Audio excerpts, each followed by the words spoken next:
सबकी निमंत्रण को स्वीकार करते हुए यहाँ पे आए हुए एडवोकेट लालसू नगरोटी जो महाराष्ट्र से आए हुए हैं, प्रणब डोले जी सोशल वर्कर जो आसाम से आए हुए हैं, सरोजिनी नायक कोरापुट से आए हुए, उनके साथ जितने भी सामाजिक कार्यकर्ता, न्यायिक कार्यकर्ता, राजा राम, इवांजेलिना कुलू, अनुप्रिया बाला, मंच में उपस्थित सभी सामाजिक, धार्मिक और राजनीतिक अवसर तथा आप सभी, आज हम लोग विश्व आदिवासी दिवस मनाने के लिए यहाँ एकत्रित हैं और विश्व आदिवासी दिवस यूनाइटेड नेशन के तहत हर साल अगस्त 9 तारीख पूरे विश्व में मनाया जाता है।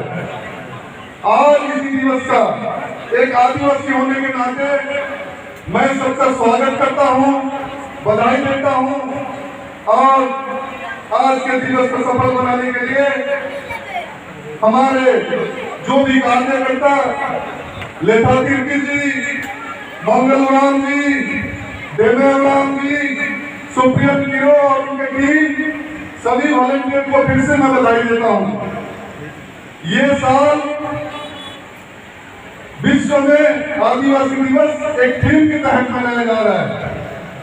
आत्मनिर्णय के लिए परिवर्तन का एजेंट युवा वर्ग होए, मतलब हम लोग जो भी काम कर रहे हैं आत्मा से सोचे, खुद ही निर्णय ले और परिवर्तन के लिए कुछ भी काम करना पड़े उसका एजेंट के तौर पे सभी युवा वर्ग काम करें। जब हम लोग आदिवासी होते हैं, देश के साथ न्यायिक व्यवस्था में जब संविधान लिखा गया है, संविधान में हम लोग को कुछ मान्यता दिया गया है। उस मान्यता में हम लोग का सम्मान, जीने का अधिकार और सब कुछ लिखा गया है। जब हम आदिवासी इस चीज को मान के चलते हैं, सरकार का दायित्व होता है कि हम लोग का भी सम्मान करें। जब कुछ ही दिनों में आज का दिवस हम लोग मना रहे हैं, आज आत्ममंथन करने का दिन है। आत्ममंथन कैसे कि हम जिस देश में रहते हैं उस देश का कानून को जब हम लोग मान के चलते हैं, क्या सरकार हम लोग का व्यवस्था, हम लोग का पारंपरिक रीति नीति, हम लोग का जल जंगल जमीन, हम लोग का भाषा को सम्मान दे रहे हैं कि नहीं? जब आज के दिन में किसी का आलोचना करने का दिन नहीं है, लेकिन विगत कुछ दिनों में आप लोग देखे होंगे कि एक आदिवासी युवक के ऊपर, जिनको देश चलाने का हम लोग जिस पार्टी को वोट दिए थे और आज लोग देश चला रहे हैं, उन्हीं के कार्यकर्ता एक आदिवासी युवक के सर पे जब पेशाब करता है तब आज का दिन का महत्व हम लोग के ऊपर आ जाता है। आज हम प्रबंधन करने का दिन है, क्यों हम लोग कैसे व्यवस्था में जी रहे हैं। सबने मणिपुर का घटना देखा, जब महिलाओं के ऊपर, आदिवासियों के ऊपर जब अत्याचार हुआ, बातों बातों में ट्वीट करने वाले प्रधानमंत्री एक शब्द नहीं बोले। एक आदिवासी महिला जिनको हम लोग राष्ट्रपति बनाया, जो उड़ीसा के हैं, उन्होंने भी एक शब्द नहीं बोले। जिनका दायित्व है संविधान की रक्षा करना, series of custody of constitution, लेकिन वो फेल मारते हैं। तब आज का दिन का महत्व के बारे में ज्यादा हम लोग जागरूक होने की जरूरत है। आज जब हम लोग का फॉरेस्ट राइट एक्ट के बारे में बात करते हैं, पेशा कानून के लिए बात करते हैं और संविधान के लिए बात करते हैं, हम लोग को जो संरक्षण दिया गया है, हम लोग को आगे बढ़ने के लिए जो भी व्यवस्था दिया गया है, उसको जब डायलूट करने के लिए यूनिफॉर्म सिविल कोड बोलिए, सैटेलाइट सर्वे जमीन का बोलिए और फॉरेस्ट कंजर्वेशन में 2030 की बात कीजिए, जब हम लोग का व्यवस्था, हम लोग का पारंपरिक रीति नीति तो जब छीनने की कोशिश की जाती है, तब आदिवासी समाज चुप नहीं बैठेगा। आदिवासी समाज हमेशा देश के साथ रहा है। जब हम लोग मूल निवासी कहते हैं, उड़ीसा में हम लोग 23-24% है, 80 भाग भूभाग हम लोग इसमें बसवास करते हैं। लगभग 119 ब्लॉक में हम लोग आदिवासी ब्लॉक है। 33 विधानसभा क्षेत्र ऐसा है जो उड़ीसा में आदिवासी लोग के संरक्षण दिया गया है, लेकिन आज आदिवासी लोगों का सम्मान क्या हो रहा है आप लोग देखिए।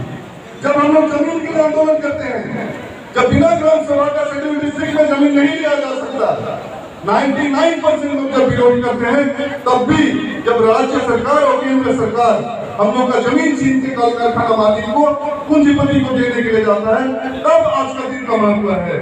हम आत्ममंथन फिर से करें। जब केंद्र सरकार अन्याय करती है, राज्य सरकार उसको समर्थन देती है, तब हम लोग को सोचना पड़ेगा कि हम लोग किस व्यवस्था में जी रहे हैं। और हम लोग का पारंपरिक रीति छिंदने के लिए जो भी कार्यक्रम होगा उसका हम लोग विरोध करेंगे। जब हम लोग का सामाजिक, आर्थिक और राजनीतिक विकास के लिए ये सब मंच है, हम लोग ग्रामीण सब काम कर रहे हैं, आप लोग सब काम कर रहे हैं, हम लोग को सिर्फ एकत्रित होना है। अब जो हम लोग का पारंपरिक रीति है उसको पालन करते हुए हम लोग सब आगे बढ़ेंगे, मिल के आगे बढ़ेंगे। देश के प्रगति की बात बोलते हैं। देश क्या है? क्या कल कारखाना बनाना देश है? हम आदिवासी देश नहीं है। 50,000 लोग वहाँ विस्थापित हुए। आज हम लोग के यहाँ पे 80,000 एकड़ एमओयू हुआ है। लगभग 4 लाख आदिवासी विस्थापित होंगे। क्या हम देश नहीं है? आज सवाल ही है। मैं आप सबसे आह्वान करता हूँ, जब भी आदिवासी विकास, आदिवासी रिप्रेजेंटेशन, आदिवासी रिजर्वेशन या आदिवासी जो व्यवस्था कानून दिया है, संविधान दिया है, वो जब साकार होता है, आप लोग को एक होना पड़ेगा, हमको आंदोलन करना पड़ेगा। संघर्ष, त्याग और बलिदान आदिवासियों से कोई सीखे। हम लोग का बहुत सा इश्यू है, चीजों को नहीं बोलते हैं, लेकिन हम लोग का अधिकार का जब छिलेगा, हम लोग का अस्तित्व जब मिटने की बात होती है, तब हम ये चीज को जरूर विरोध करते हैं। आज का दिन हम लोग का संस्कृति, हम लोग का स्वाभिमान और हम लोग का अस्तित्व का लड़ाई है। ये दिन जब हम लोग को कोई भी टकराएगा, हम लोग जरूर लड़ेंगे। अगर हम इंसान हैं, जिंदा हैं, तो इंसान जैसा रहना जरूरी है। और हम लोग का अस्तित्व पे जब आ जाता है तो लड़ाई करना जरूरी है। गवर्नमेंट की शोक के आज के दिन लगी, मैं बहुत बहुत बधाई और स्वागत करूंगा। और आज गवर्नमेंट इतना धूप में राउत भी गई थी और हमारे जो भी देवता गुटिया मंच के बाहर से आ रहे हैं और शोक हमारे मंच में शोक के सामाजिक, आर्थिक, राजनीतिक और सामाजिक शोक कार्यक्रम थी नहीं। हमारे मन के कार्य का है, हमारी यूनिटी रहते का है। और हमारे जो न्याय लगिन जी की व्यवस्था है, हमारे स्वार्थ लगिन जी की व्यवस्था है, उनका लगे हमें लड़ाई करे। आज के दिन लगिन शोक कार्यकर्ता, शोक वॉलंटियर जितना भी आज गवर्नमेंट जे भी पार्टिसिपेट करेगी और जितना भी हम पत्रकार